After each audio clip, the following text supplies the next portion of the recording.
All right, we're going to talk about something you think you know inside and out. Power. But we're going to take that whole idea and flip it completely on its head. No, really, take a second. When you hear the word power, what's the first thing that pops into your mind? For most of us, I'm guessing it's something like this, right? We imagine power as this thing, something a king has, or a judge, or a CEO.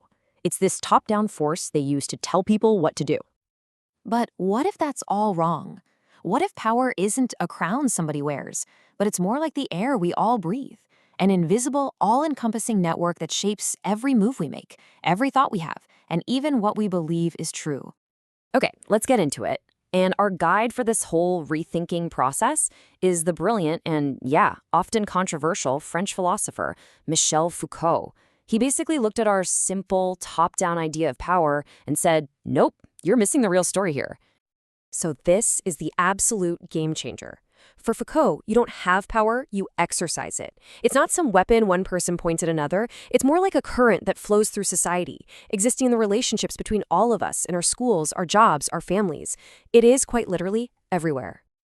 And this is where things get really wild. Foucault's biggest, most earth-shattering idea was that you can't pull power and knowledge apart. They're not separate things. They are two sides of the very same coin, constantly creating and reinforcing each other.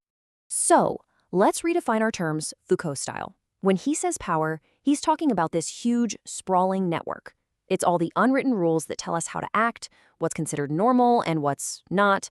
It's what shapes our behavior without a single command ever being given. And knowledge, well, it's not some pure, objective truth just waiting for us to discover it.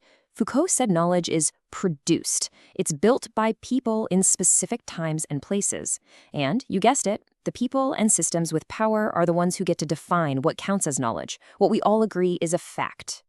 The engine that makes this whole power knowledge machine run is what Foucault called discourse, and it's so much more than just words. It's the entire system of how we talk, think, and write about a topic, whether it's medicine, law, or mental health.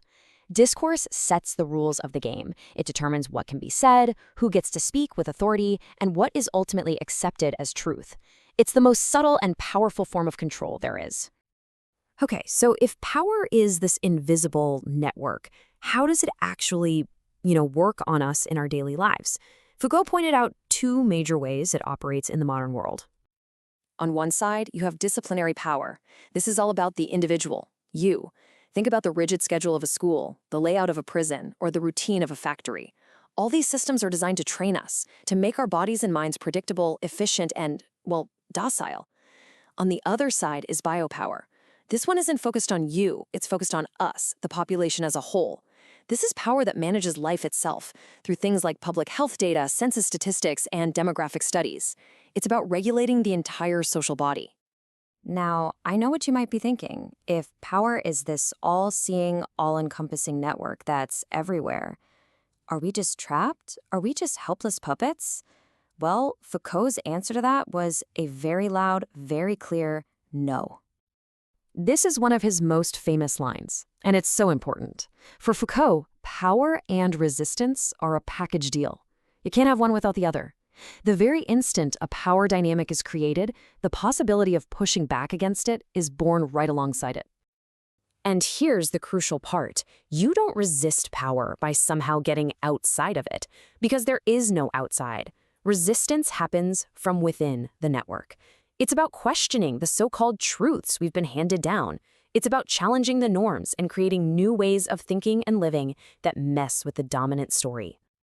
So it's really hard to overstate how much these ideas just completely shook things up. Foucault didn't just add a new chapter to philosophy, he gave us an entirely new set of tools to analyze the world.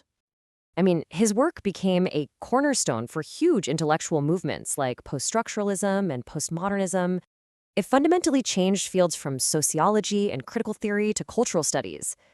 People today use his ideas to look at everything from the medical system to how social media algorithms shape our lives. Of course, he's not without his critics. And, to be fair, anyone who's ever tried to read his original work knows it can be incredibly dense and difficult. Some also argue that he's so focused on power that he kind of ignores other huge parts of what makes us human. Things like emotion, love, or community. But here's the thing. Whether you agree with all of his conclusions or not, Foucault's real legacy is that he taught us to ask better questions. He gave us the permission and the tools to be skeptical of the things we're told are normal or true, and to always ask that critical question: who benefits from this truth being true? And that's really the heart of it all. This isn't just some abstract theory for a university classroom. It's a lens you can use on your own life right now. So the question I want to leave you with is this: what accepted facts, what norms, what truths in your world might not be truths at all, but are really just the quiet hum of a power you've never even thought to question?